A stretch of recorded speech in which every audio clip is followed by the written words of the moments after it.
जी अस्सलाम वालेकुम। 9th class computer science के आज के इस वीडियो में चैप्टर नंबर 4 से इसका सबसे पहला जो टॉपिक है, जो चैप्टर के नाम से ही है, कंप्यूटेशनल थिंकिंग, इसके बारे में पढ़ेंगे। कंप्यूटेशनल थिंकिंग के ऊपर जो है वो एक कंप्लीट वीडियो ऑलरेडी रिकॉर्डेड है। ये इसके अंदर ही बाकी के सारे स्टेप्स आने हैं, जैसे कि डीकम्पोजिशन, अब्स्ट्रैक्शन या पैटर्न मैचिंग वगैरह, ये सारा कुछ इसके अंदर आता है। तो ये पहले हम कंप्यूटेशनल थिंकिंग की टर्म, वेरी इंपॉर्टेंट टर्म, इसलिए हम लोग पहले इसको अच्छे अंदाज से समझेंगे, देन अगली जो है वो वीडियोस के ऊपर जाएंगे। तो सबसे पहले आप इसका लेक्चर देखें। अगर आपको कोई क्वेश्चन या क्वेरी हो तो वो लाजमी तौर पे पूछ लीजिएगा। कंप्यूटेशनल थिंकिंग, उसमें हम सबसे पहले तो कंप्यूटेशनल थिंकिंग इस टर्म को समझेंगे, चैप्टर का इंट्रोडक्शन देखेंगे, साथ में इसकी डेफिनेशन अंडरस्टैंड करेंगे और उसकी कुछ कंपोनेंट्स जो है वो पढ़ेंगे।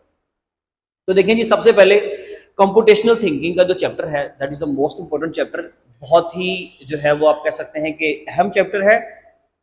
लॉन्ग क्वेश्चन, शॉर्ट क्वेश्चंस, बहुत सारा मटेरियल जो है कल को आप देखेंगे जब पेयरिंग स्कीम इसकी बन के आएगी, तो आपको चैप्टर नंबर 7 में बहुत सारा कंटेंट जो है वो कवर करना होगा और इतना आसान भी नहीं है। इसलिए बड़े ही फोकस्ड रह के पहले लेक्चर से लेकर इसको अच्छे तरीके से आपने समझने की कोशिश करनी है। अगर बेसिक्स सही बन जाएंगे, बेस सही बन जाएगी इस चैप्टर की, तो डेफिनेटली आगे जाके हमें आसानी होगी। कंप्यूटेशनल, अगर हम सिर्फ कंप्यूटेशन की बात करें ना, तो कंप्यूटेशन का वर्ड जो है एक्चुअली इसका मतलब होता है जब हम कोई प्रॉब्लम सॉल्विंग प्रोसेस यूज करते हैं, यानी कि प्रॉब्लम सॉल्विंग करना या कैलकुलेशंस परफॉर्म करना, कंप्यूटेशंस करना, यानी कि कैलकुलेशंस की बात हो रही है ना, तो कैलकुलेशंस को परफॉर्म करना उसको बोलते हैं कंप्यूटेशन करना।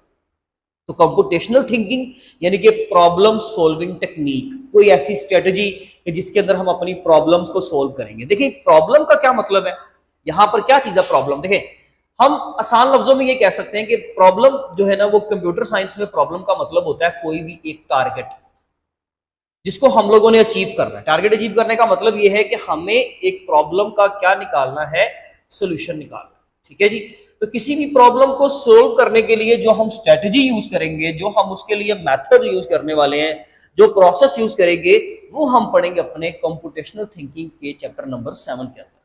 इसमें हम लोगों ने एल्गोरिदम्स, फ्लो चार्ट, बहुत सारी स्ट्रेटजीज पढ़नी है, कंप्यूटेशनल थिंकिंग के कंपोनेंट्स को डिस्कस करना है, फिर हम बहुत सारे प्रिंसिपल्स पढ़ेंगे कि किस तरीके से हम इन चीजों को इस्तेमाल करें कि हम एक बेटर वे में अपनी प्रॉब्लम को सोल्व कर सकते हैं। प्रॉब्लम कोई भी हो सकती है ना, प्रॉब्लम से अगर हम इसकी एग्जाम्पल की बात करें तो देखिए अगर रियल वर्ल्ड की आप बात करो तो लोग रियल वर्ल्ड में भी इसको प्रैक्टिकली इस्तेमाल कर लेते हैं। जैसे कि हम लोगों ने एक बर्थडे पार्टी जो है वो अरेंज करनी है, तो बर्थडे पार्टी अरेंज करने के लिए एक अच्छे तरीके से अगर आपने वो इवेंट ऑर्गेनाइज करना है तो उसके लिए हम क्या क्या काम करें, हम उसकी प्रॉपर लिस्टिंग्स करें, फिर हम सारे उसके लिए जो भी हम लोगों को इन्वायरमेंट क्रिएट करना है उसके मुताबिक हम सारी चीज़ों को अरेंज करें, सारा मटेरियल अरेंज करें, देन हम तमाम चीज़ों को असेंबल करें, अच्छे तरीके से उनको अरेंज करें, प्रॉपर उसकी टाइमिंग्स हो, हर टाइम स्लॉट के अकॉर्डिंगली उसकी हर उसके अंदर जो हमारे पास सब टास्क है वो हम प्रॉपरली परफॉर्म करें, तो वो बहुत जबरदस्त तरीके से फंक्शन जो है वो परफॉर्म किया जा सकता है और एक सक्सेसफुल उसको जो है वो इवेंट बनाया जा सकता है। कैसे?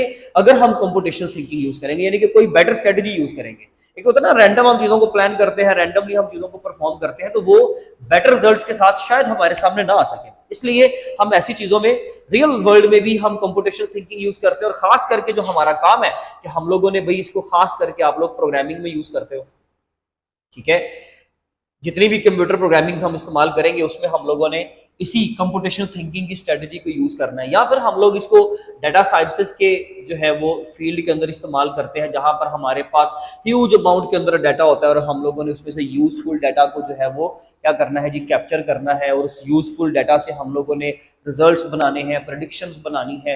तो इस तरह की चीजों में भी हम इसको इस्तेमाल करते हैं, किसको, कंप्यूटेशनल थिंकिंग को। या फिर आर्टिफिशियल इंटेलिजेंस का जो है हमारे पास फील्ड है, तो आर्टिफिशियल इंटेलिजेंस के फील्ड में भी हम लोग कंप्यूटेशनल थिंकिंग यूज करते हैं। लेकिन मैं इसको बहुत ज्यादा बढ़ाना नहीं चाह रहा, हम इंशाल्लाह जैसे जैसे टॉपिक्स आते जाएंगे उसकी प्रैक्टिकल एप्लीकेशन साथ साथ डिस्कस करते जाएंगे। फिलहाल के लिए ये था पूरा आपका चैप्टर नंबर 7 का कंप्यूटेशनल थिंकिंग के वर्ड की एक्सप्लेनेशन और साथ में एक ब्रीफ इंट्रोडक्शन कि हम लोगों ने एक्चुअली इसमें पढ़ना क्या क्या है। हम अगर इसकी सबसे पहले डेफिनेशन की बात करें तो कंप्यूटेशनल थिंकिंग यानी कि सीटी is a problem solving process, यानी कि ये एक सिंपल प्रॉब्लम सॉल्विंग टेक्निक है। It is not a hardware, ना ये कोई सॉफ्टवेयर है, ये जस्ट एक स्ट्रेटजी है, एक टेक्निक है जो हम फॉलो करेंगे। That involves a set of skills, जिसके अंदर हमारे पास सेट ऑफ स्किल्स हैं, टेक्निक्स हैं, किस लिए, to solve the complex problem. यानी कि हमारे पास जो बिगर प्रॉब्लम होगी ना, जो हमारे पास कॉम्प्लेक्स प्रॉब्लम होगी, उन कॉम्प्लेक्स प्रॉब्लम्स को सोल्व करने के लिए हम लोग क्या यूज करते हैं, कंप्यूटेशनल थिंकिंग का प्रोसेस यूज करते हैं। ये एक स्ट्रेटजी है, एक टेक्निक है। जस्ट एक समझ लीजिए कि कॉन्सेप्चुअल मॉडल है जो हमने इस्तेमाल करना है अपनी टफ चीजों को, प्रॉब्लमेटिक चीजों को, हार्ड चीजों को सोल्व करने। बहुत ही सिंपल सी बात, ठीक है जी। In a way that techniques to solve complex problems in a way that can be executed by a computer, यानी कि जो चीजें आपके कंप्यूटर के जरिए से फिर इजीली जो है वो की जा सके, यानी कि उनको प्रॉपरली सोल्व किया जा सके। अगर हम एक बिगर प्रॉब्लम को अगर हम स्मॉलर प्रॉब्लम के अंदर कन्वर्ट कर लेंगे ना, तो उसका मेथड जो है उसको सोल्व करने का वो जरा इजी हो जाता है। उसके लिए हमारे पास ना 4 कंपोनेंट है कंप्यूटेशनल थिंकिंग के, जो हम बारी बारी पढ़ेंगे। डीकंपोजिशन है, पैटर्न रिकॉग्निशन है, एब्स्ट्रैक्शन एंड एल्गोरिथम्स। डीकंपोजिशन के अंदर हमने क्या करना है, यही जो हम अभी पढ़ रहे थे कि हम लोगों ने एक बिगर प्रॉब्लम को स्मॉलर प्रॉब्लम्स के अंदर, सिंपलर यूनिट्स के अंदर कन्वर्ट करना है, ताकि उसको मैनेज करना, उसको उसका कोड करना, उसको जो है हल करना हमारे लिए आसान हो जाए, उसको हम बोलते हैं डीकंपोजिशन। यानी मैंने जैसे अभी आपको एग्जांपल दी, आप बर्थडे पार्टी की एग्जांपल लेने के, जब हमने अपने सारे कामों को छोटी छोटी लिस्ट में बनाई उनकी, और हर काम को अलग अलग से टीम से या अलग अलग इंडिविजुअल पर्सन से हम लोगों ने उसको परफॉर्म करवाया, हर चीज अलग अलग से होगी तो वो अच्छे तरीके से आंसर जो है वो देगी आपको। नंबर 2 पे पैटर्न रिकॉग्निशन। हम जैसे ईमेल्स में पैटर्न, हमारे पास हंड्रेड्स ऑफ ईमेल है, हम उसमें एक पैटर्न रिकॉग्नाइज करते हैं कि जी हर ईमेल में एक यूजर नेम होता है, डोमेन नेम उसमें एक होता है, और एक उसमें सिंबल होता है जी आपका @ का।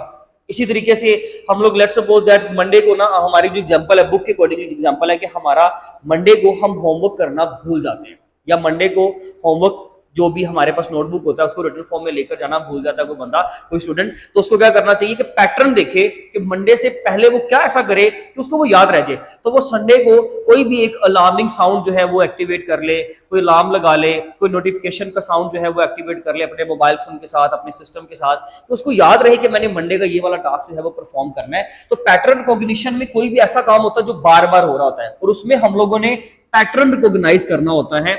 ये भी एक प्रॉब्लम है जो है वो प्रॉब्लम सॉल्विंग स्ट्रेटजी है कि जब हम, अगर लेट्स सपोज मेरे पास इतनी सारी प्रॉब्लम्स हैं लेकिन इनमें सब में ना एक पैटर्न है, अगर मैंने इन दोनों के दरमियान, इन तीनों के दरमियान इसको सोल्व कर लिया ना, तो यही पैटर्न अगर आगे चल रहा है तो वही सोल्यूशन भी सब पे इंप्लीमेंट हो जाएगा। मैंने सोल्यूशन निकाला 3 का, लेकिन उसको मैं इंप्लीमेंट कर दूंगा 3000 के ऊपर, क्यों? क्योंकि उनके अंदर कोई एक खास पैटर्न है।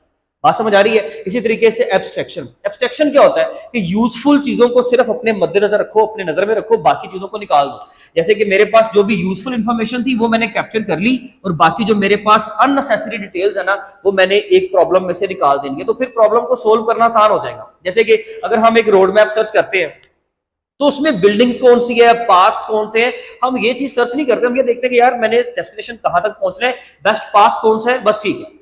उसमें साथ में बिल्डिंग कौन सी थी, कौन से क्लिनिक्स थे, उसमें कौन सा हॉस्पिटल साथ में आया, ये चीजें मैटर नहीं करती, ठीक है। इसलिए हम बड़ा जनरल वे में इसको सोल्व करते हैं। ऐसी चीज को हम क्या बोलते हैं, एब्स्ट्रैक्शन, के जब आप यूजफुल इंफॉर्मेशन को जो है वो अंडर द कंसिडरेशन रखो और बाकी चीजों को निकाल दो।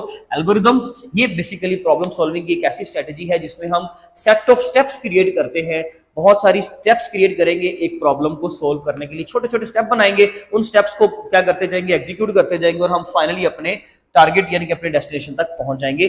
ये स्ट्रेटजीज हम इस्तेमाल करेंगे। मैंने अभी जस्ट आपको एक शॉर्ट इंट्रोडक्शन दिया है इन चारों का, इंशाल्लाह हम बारी बारी अपने नेक्स्ट आने वाली वीडियोस में इनको डिस्कस करेंगे। सबसे पहले हम स्टार्ट करेंगे डीकंपोजिशन से, एंड सो ऑन, इसी तरीके से इसको कंप्लीट करेंगे। मैंने कि अपनी नेक्स्ट वीडियो में, तब तक अपना बहुत ख्याल रखें। थैंक यू सो मच, अल्लाह हाफिज़।